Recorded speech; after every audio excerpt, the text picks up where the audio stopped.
அத்தனை செல்வமும் உன்னிடத்தில் நான் பிச்சைக்கு செல்வது எவ்விடத்தில் வெறும் பாத்திரம் உள்ளது என்னிடத்தில் அதன் சூத்திரமோ அது உன்னிடத்தில் ஒரு முறையா இருமுறையா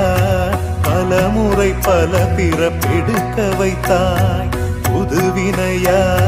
பழவினையா கணம் கணம் தினம் என்னை துடிக்க வைத்தாய் பொருளுக்கு அலைந்திடும் பொருளற்ற வாழ்க்கையும் துரத்துதே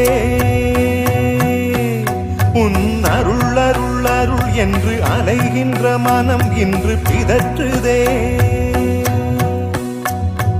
அருள் விழியால் நோக்குவாய் மலர்பதத்தால் தாங்குவாய் உன் திருக்கரம் என்னை அரவணைத்துனதருள் பேர்